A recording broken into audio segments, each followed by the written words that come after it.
Good morning again, everyone. Thank you very much, Dr. Imad, for a fantastic presentation on sperm DNA fragmentation. Um, for many of you who are not familiar with the field of andrology, um, developments in the diagnostic technology are, haven't really happened over the hundreds of years since we started examining a sperm when a simple microscope was invented by Leeuwenhoek hundreds of years ago. The semen analysis, which is the only test for examining the men's semen quality or fertility status, has been going on for that long.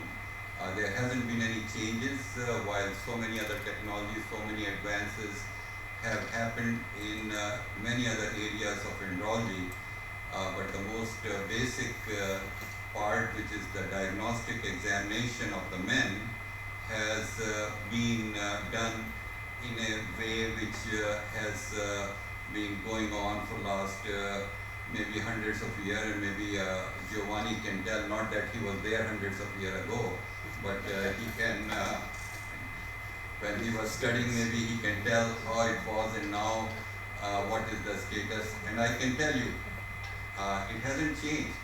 And what Dr. Imad presented to you today is a change where we are looking not only on the shape of the sperm or how many sperm are there, whether they are motile or not, but we are looking at the character of the molecular machinery of the sperm. What is happening in the DNA of the sperm, which is really the most important part for us to be able to tell whether a man is fertile or not. And this has been correlated in hundreds of studies over the last 15, 20 years since the studies on sperm DNA fragmentation through the work of our earlier pioneer, Dr. Don Evanson, John Atkin, and others, started coming out. And over that period of time, this has really developed into a lot of clinical work, a lot of clinical trial, a lot of studies. And what you heard from Dr. Imad is really the state of the art status of this very fascinating and still a very controversial topic, where people who have little information or they have not really paid attention to this subject are basically think that this is nothing and there is not much that is important here. What we are doing in basic semen analysis is enough, and we don't need to start using these kind of tests because they don't tell anything. While people who are knowledgeable, who are open-minded, who are studying, who are listening to the lectures from Professor Imad and others, they feel that there is some new thing have come, new kid on the block, and we need to learn, we need to understand what is going on and how this can really help us manage the patient, which you heard from Dr. Imad. So many of them are idiopathic, some are unexplained infertility. How can we deal with these patients for whom we are only depending always on ART or assisted reproductive treatment? But my friends, ART is not a magic bullet. It is really something where you are directing a lot of patients because of your ignorance of how to really evaluate and manage these patients, which in many cases or in some cases do not require assisted reproductive treatment, which is IVF, ICSI, because IUI is considered medically assisted, so it is not really a ART or advanced reproductive treatment. So for many patients who are falling into the category of idiopathic, there are ways where a urologist or andrologist who are trained in this field can treat those patients successfully, surgically or medically, without the need for assisted reproductive treatment or assisted reproductive treatment or IVF, which need not be the first line of treatment, but could be done if all other ways of treating the condition which is abnormal or is defective in the men can be treated. So our focus here in this course, in this master class, is for all of us to learn the pathology of infertility. It is a disease. It is not that there is no treatment for infertility. There are many treatments for infertility. And ART is not really meant for all cases of male infertility. It is meant for most severe cases of male infertility, where a patient should be directed for IVF or ICSI. Unlike the general understanding that every patient should go for ART in some centers, in many parts of the world, there is no evaluation of the male. Every patient is being directed to IVF, whether they need it or not need it, which I believe is medically and morally wrong. So what you learned today from Dr. Imad is very important for all of you to pay attention, because he discusses a modality of diagnosis which is based on the genetics, on the DNA, which is really the building block of everything that we have in our body. In every living beings, we have this genetic material called DNA. And the defects in this particular molecular structure can result in so many abnormalities that you saw, that he explained today in his presentation.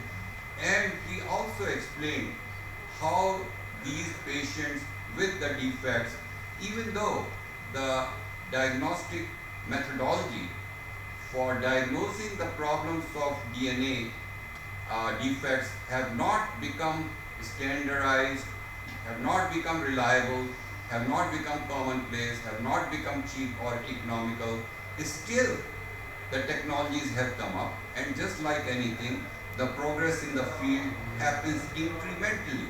It takes time for all of these things to become such so that they are evenly available and they are reliable and they are easy for everyone to afford. These things don't happen overnight. These things take time. But regardless of these problems, the technology is there, may not be perfect, is there. And if you employ, you need to know how to interpret those results. If you only know the technology and you see the results as he described, the advantages, disadvantages, it is important for you as a physician to understand these things. It is absolutely the responsibility of all medical professionals to understand these differences. What is the advantage? What is the disadvantage? What is the treatment algorithm? What is conservative treatment? What is the medical management? How can we offer these? What are the choices that we have? Which one works, which one doesn't work? If you don't understand this, then you will always say that, oh, I don't know anything about DNA. It is a useless test, and I simply send the patient for IVF. Because I think you have not paid that attention to Dr. Imad's lecture. So I'm just giving as an example. I don't mean that you are not listening, but I'm saying in general people don't trust something because they are not trying to understand. They are not open-minded, or they are not interested to learn. When you learn, when you acquire knowledge, your mind is open and you are able to make good decisions.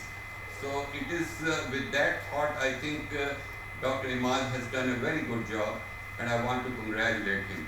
Now, my own presentation today is something which is on a different topic, which is a topic which is still evolving.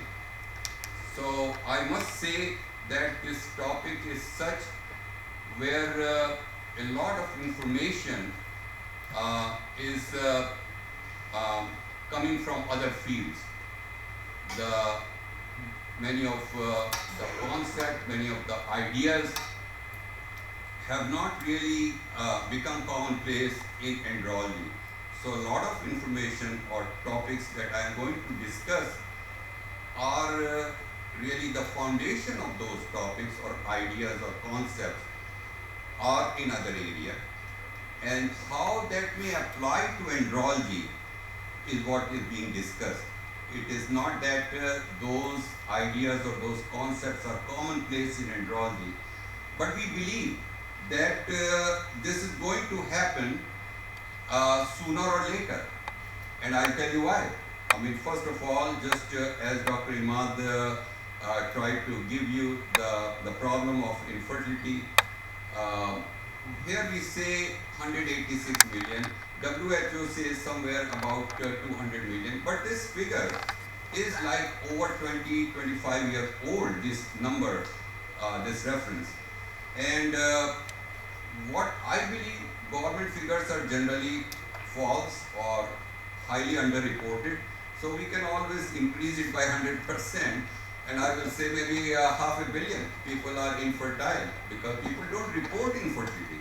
This is the problem in many cultures where they don't want to talk about infertility.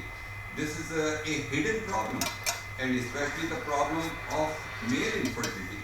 It is considered very much a pride issue where people feel that telling about infertility to somebody is a big insult, so people want to keep it quiet. And as I said in the beginning, in some parts of the world, they are more happy to just change the vibe and think that this can take care of their problem. It doesn't take care of the problem.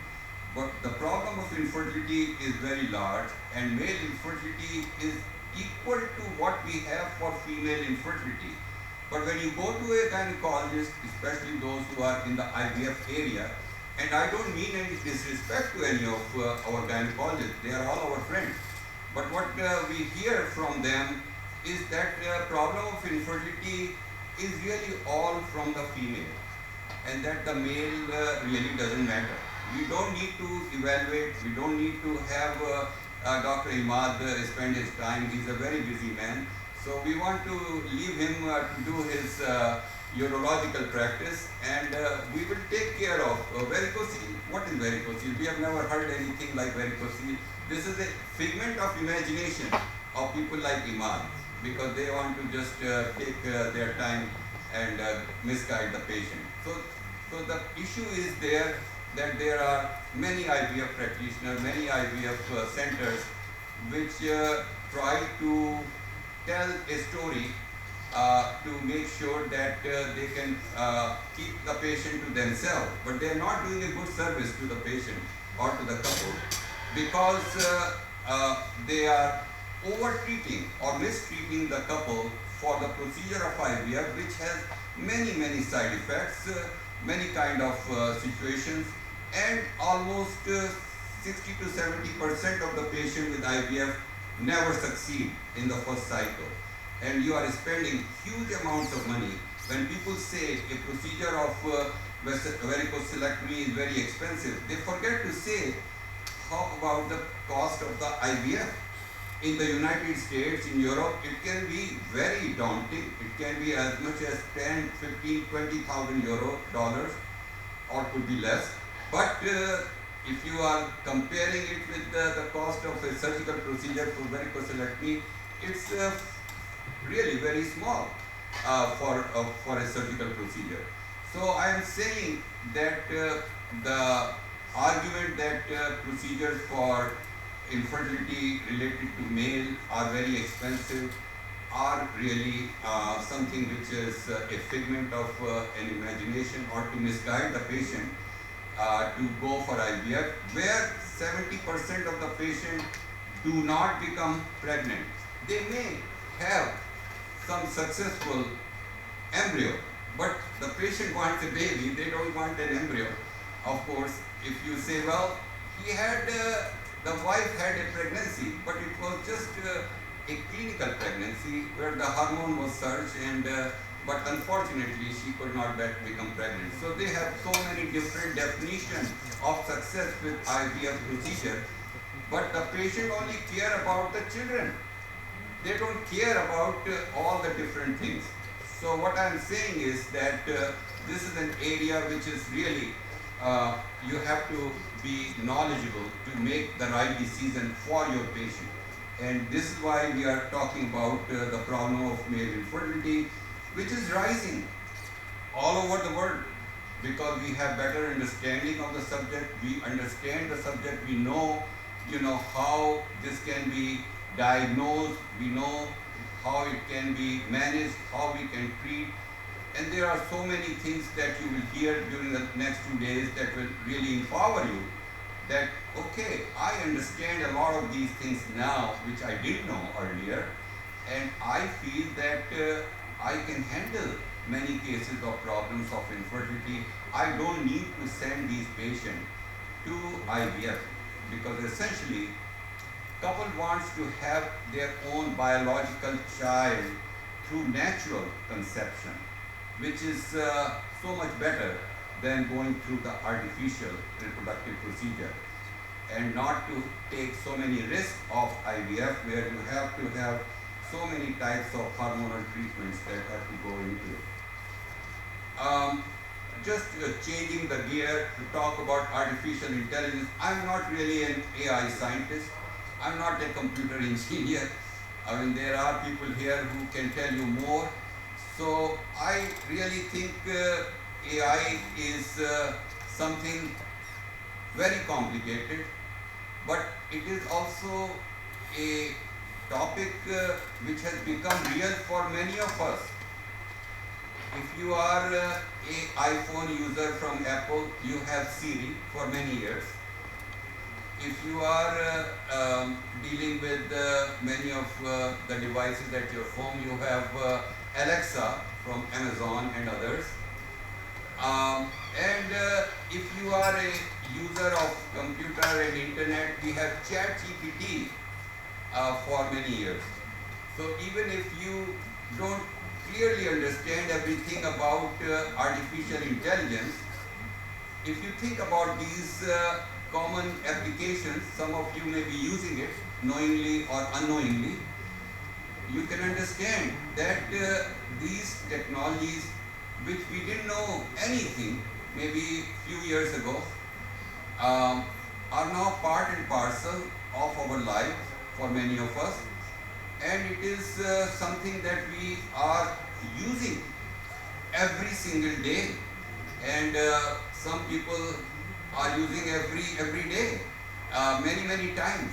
So I believe that it is a fact of life that this area which is called artificial intelligence is one of the most significant change of the 21st century.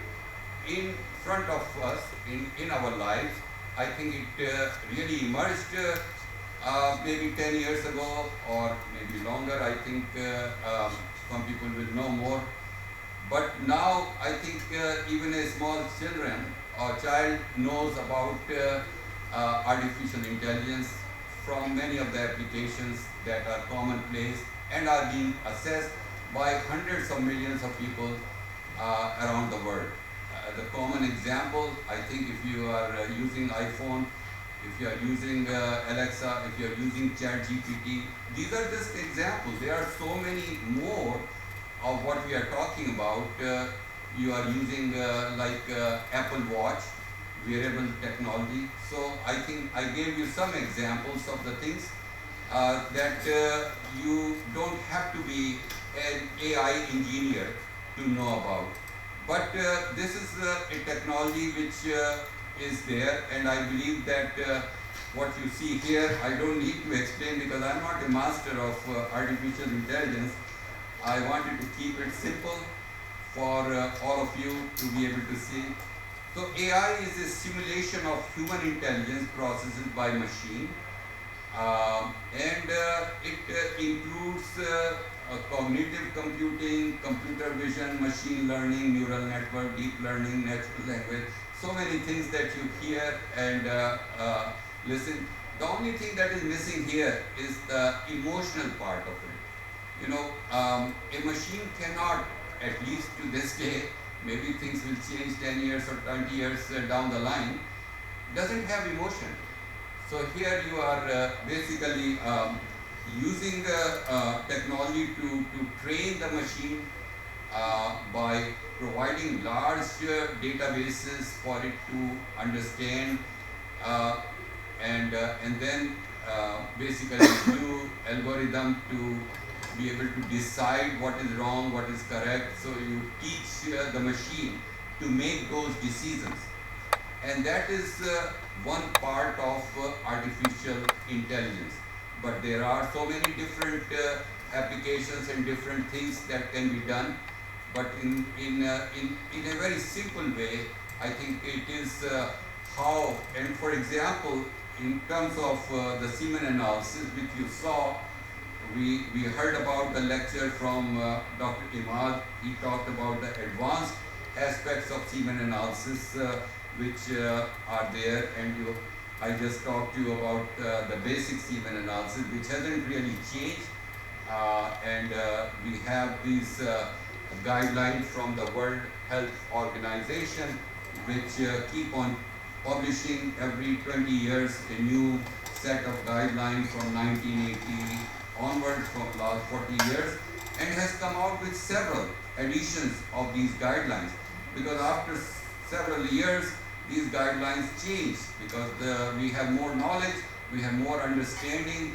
Also there is a lot of things we still don't understand. So the semen analysis guidelines really are a reflection of our state of knowledge of seminology, and how that is evolving with time. So these guidelines are updated.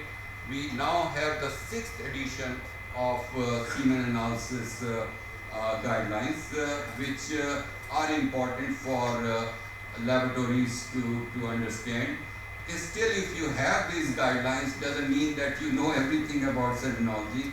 It provides a window to the field of seminology, but there is so much more that you have to learn to really correctly interpret many of the tests and the values that come out of it. Because semen analysis is so inaccurate, so prone with error, so subjective, that what Imad may be telling his friend Hamza may be saying, no, this is completely normospermic and not oligospermic. So there are so many problems with the results of semen analysis, because it is dependent on human being. Because you are looking under the microscope and making these type of observations.